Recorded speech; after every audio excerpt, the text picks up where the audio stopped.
नमस्कार, स्वागत है आप सभी का। मैं हूं हिमांशु और आप देख रहे हैं हलचल इंडिया। बेबाक खबर तेज असर। आइए नजर डालते हैं आज की खबरों पर। मुजफ्फरनगर के मेरठ रोड स्थित एक रेस्टोरेंट में India Sheikh Siddiqui welfare trust के द्वारा बिरादरी और कौम के होनहार बेटों बेटियों को जिन्होंने वर्ष 2025 में हाई स्कूल इंटरमीडिएट में 60% से अधिक अंक प्राप्त किए, उन सभी को वरीयता के आधार पर कार्यक्रम में मुख्य अतिथि शाहिद सिद्दीकी पूर्व सांसद के द्वारा मोमेंटो देकर सम्मानित किया गया। कार्यक्रम में नीट की परीक्षा में जनपद का नाम रोशन करने वाले मोहम्मद सुहेल को भी सम्मानित किया गया। बिरादरी के मुजफ्फरनगर के गाँव मुस्तफाबाद से प्रधान जियाउद्दीन को, खतौली से सभासद वसीम अहमद, एहतशाम को भी शाहिद सिद्दीकी के द्वारा सम्मानित किया गया। इस वर्ष शौकत सिद्दीकी को प्रशासनिक अधिकारी की ज्वाइनिंग और मसीरा मूल पुत्री गौहर सिद्दीकी को सरकारी टीचर बनने पर मोमेंटो देकर सम्मानित किया गया। कार्यक्रम में मुख्य अतिथि अलीम सिद्दीकी, गौहर सिद्दीकी, ट्रस्ट के Akeel Ahmad, general secretary doctor Naushad Siddiqui, Gayur Ahmad आदि मौजूद रहे।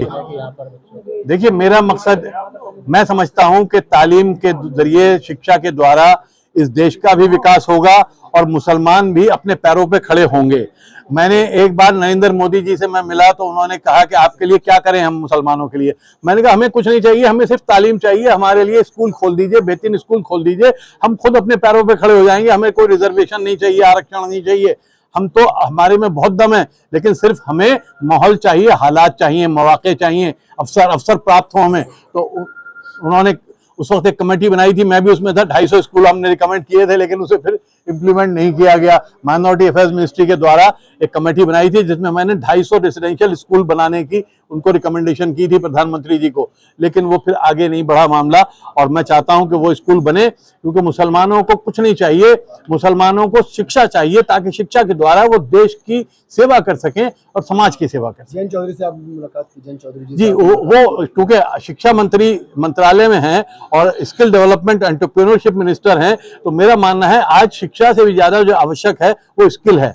तो स्किल, हम उनकी मदद से चाहते हैं कि जगह जगह स्किल डेवलपमेंट की जो सरकारी स्कीमें हैं उन स्कीमों को लोगों तक पहुंचाएं, क्योंकि स्कीमें तो बहुत होती हैं लेकिन लोगों तक पहुंच नहीं पाती। तो जनता के जो प्रतिनिधि होते हैं उनकी जिम्मेदारी है कि उसके द्वारा पहुंचाए, और उन्होंने पूरा आश्वासन दिया और काम कर भी रहे हैं। उन्होंने उनकी मदद से मैंने अभी बताया था कि झारखंड में गिरिडीह में हमने एक सेंटर कायम किया है, और अब उन्होंने आश्वासन दिया है कि एक लखनऊ में, एक मुजफ्फरनगर में हमें सेंटर बना के देंगे।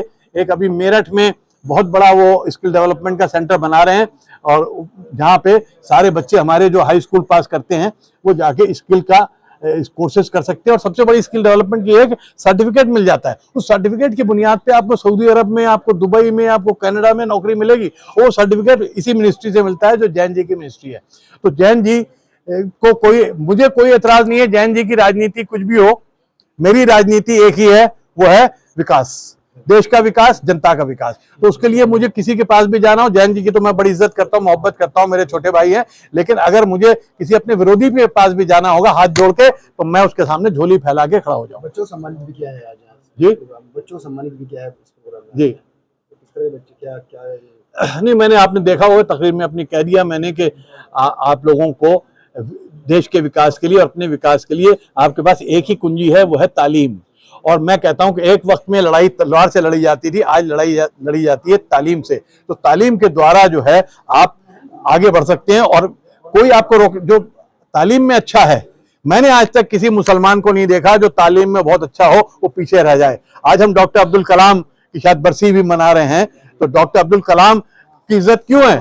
क्योंकि वो शिक्षा में बहुत आगे थे। मेरी इज्जत, मेरे साथ जो काम कर रहे हैं, SY कुरैशी साहब चीफ इलेक्शन कमिश्नर थे, नजीब जंग साहब, हम लोग काम कर रहे हैं, हमें किसी ने रोका नहीं।